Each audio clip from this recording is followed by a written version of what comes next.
Welcome back to the channel for another video, everybody. Real quickly, I'd just like to get some updates for you out there, and that is that I'm really going to try and push myself to post videos weekly, whether it's a tutorial or a video edit, and ideally I want to post on Tuesdays and Fridays. So if you like my content and you would like to see more, make sure to check in weekly on this channel for more videos. But now to what you want to see, and that is a breakdown or overview of how I made this car edit. And yes, I'm reading off the script because otherwise I just ramble on too long. But yeah, the car edit that you watched at the beginning of this video, this is the first full-length car edit that I made, so I'm going to try to break down the 3 main steps that I took to getting this video done.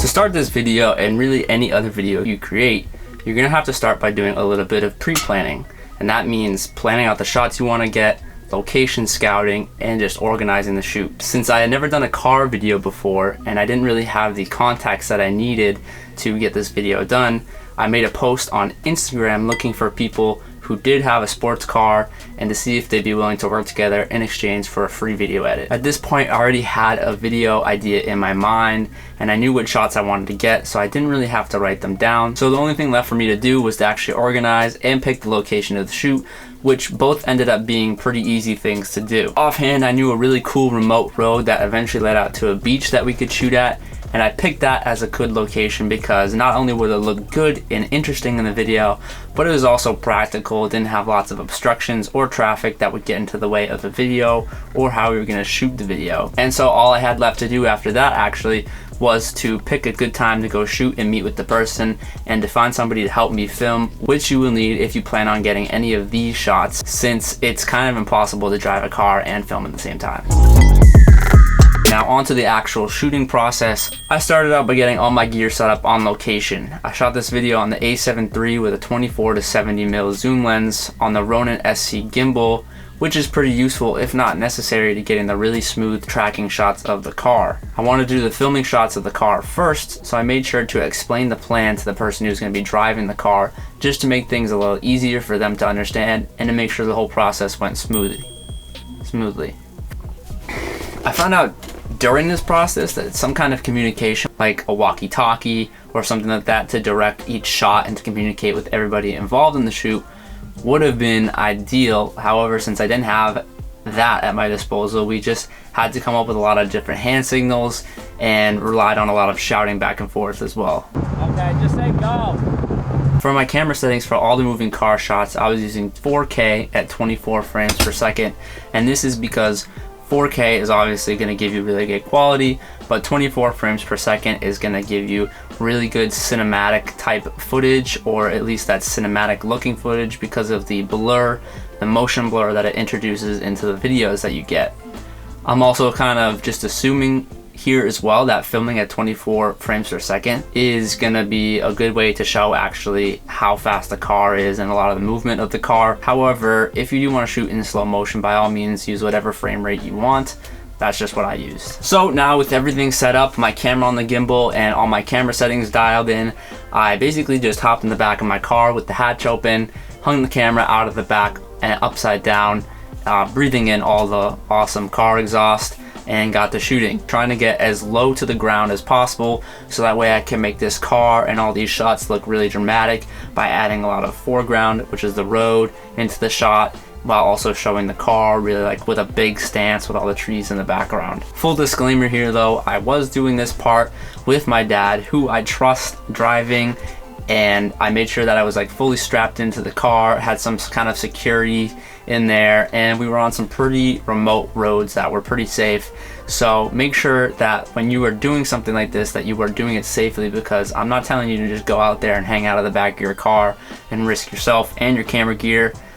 This is just what I did, and I don't recommend doing that if it's not going to be safe. So just keep in mind, being safe and all these things, because I'm not reliable or responsible if anything happens to your stuff or you. But as I was saying, with the low angle of the camera, we basically drove up and down this road a couple times trying to get some different scenery, some different lighting coming through the trees. I tried out a couple of different angles on my camera height and also a couple different camera movements just to have a little bit of variety in the video. My favorite shot out of all the moving car shots in this video is probably the one where the car is passing by on the side of our vehicle that we're filming out of. And this shot isn't much different from all the rest of the moving car shots that we did. The only real difference here is that the car that we were filming is actually moving faster than our car instead of trailing behind it. So when it was time to do this, we made sure that the road was all clear, and I used the hand signal to indicate for the driver to do a pass by, making sure it was all safe. And then I basically just tried to track the car with the gimbal to make sure that I kept the sports car in frame as it passed by, and it ended up getting us this pretty cool shot. When we were done with this and getting all the other car movement shots that we wanted, we decided to go to the beach that was end of this road, or I guess the second location, and park the car kind of in front of the water where it was overlooking, and get a lot of up close slow motion detail shots. For this, I changed my camera settings to be at 1080p at 120 frames per second, so that way we would get that extra slow motion. And then from there, I just proceeded to get the main shots that I knew I wanted. It didn't require a lot of pre-planning for this. I basically just did a couple pans from side to side, push in and push out pans on the gimbal, and then I did some handheld and up close shots, as well as some fun creative shots like this 360 roll that you see right here. Like this. One thing I should also point out is that I also try to get a good shot of the background where the car was, the scenery, because a good part of a cool car video is also a cool location. So if you're filming in a really cool location, make sure you try to get some scenery shots as well to show where the car is and stuff like that. I definitely wish I could have done more of that on this shoot. Looking back, if I was to go to do another car video, that's something I would definitely try to add more of, is scenery shots, and definitely bringing a drone. But you know, the drone that we have right now is not in perfect working condition, so we just did the best with what we had. This location that we picked out definitely was really cool, but it also presented a couple challenges while filming because it was a super windy day. So even with the gimbal, it was still pretty shaky. So I'm glad I ended up going with 120 frames per second because it was just blasting us with wind and sand all day. But I'm still pretty happy with how the shots came out. And once we were happy and thought that we had got all the shots that we need, we called it a day, taking only about an hour to film all the footage that we needed. Getting into the post-processing or the editing of this project, this is where a majority of my time was taken up into making this video what it actually was. While actually shooting the footage for this video only took about an hour, editing this video took somewhere around several hours, and so there's no way I can break down and go into everything in this video without it taking an eternity. So I am basically just gonna go over the order in which I did things in the editing process, starting with sorting the footage. My first step in usually any video I make is to go through each clip and try and pick out the best segments that I will actually use in the final edit of the video. Then once I do that, I'll usually try and start to move those clips around in some order similar to what I want it to be like in the final edit. But usually for me to finalize this step and to really put it in the order that I want, I need to do it to music. So naturally the next thing I do is go and try to find a track that will work well with the video, which I think is one of the hardest things to do in a video. It usually takes me forever to find something that I'm really happy with, but eventually I found the track that you hear in the final video, and I was happy enough with how it matched with the clips that I had gotten, and I thought it would go well with the video overall. So then once I had the song picked out, I threw that in my timeline and really tried to finalize the order of the clips for the video. I tried starting out being more discreet and more dramatic by only showing little tiny up close clips of the car so that you as the viewer would know that this is a car video, but you don't know which kind of car it is, and so you're going to want to keep watching to find out more, and that keeps you kind of engaged in the video. Now as far as transitions and cuts like that in the video, almost actually every cut and edit in this video was done using speed ramping and hard cuts. That means that I didn't really do a lot of post-processing transitions and stuff like that. A lot of the movement was done in camera, and all I had to do was just match some speed here and there to make the clips look like they were flowing really well together. Even the transition you see here was kind of done in camera, and then using speed ramps and hard cuts to piece them together.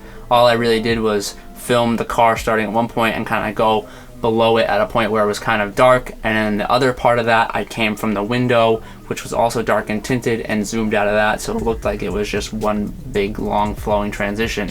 And then lastly, I finished up the edit with a color grade, which I did just by applying an adjustment layer, adding a LUT and doing some basic corrections, and adding some sound design. Sound design is actually a big part of this video and a lot of videos in general as well.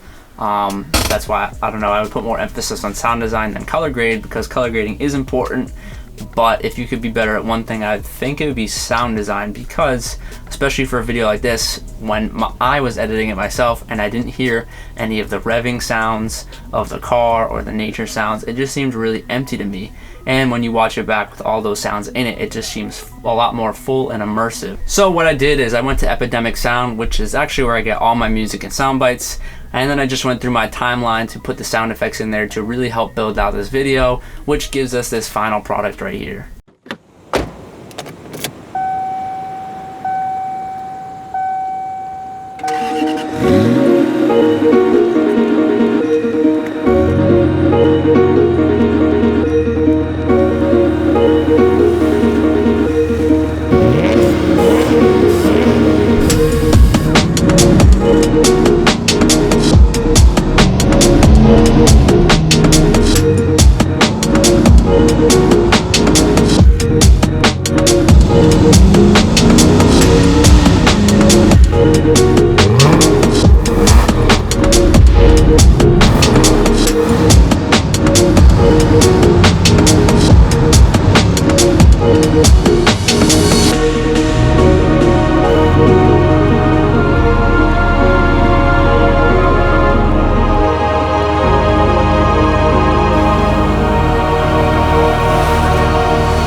Alright, well, hopefully this breakdown video helped show you what goes into making a car edit or car video like this, and hopefully makes you want to get out there and try it for yourself. So if you like this video, make sure to give it a thumbs up and subscribe for more content to come on this channel.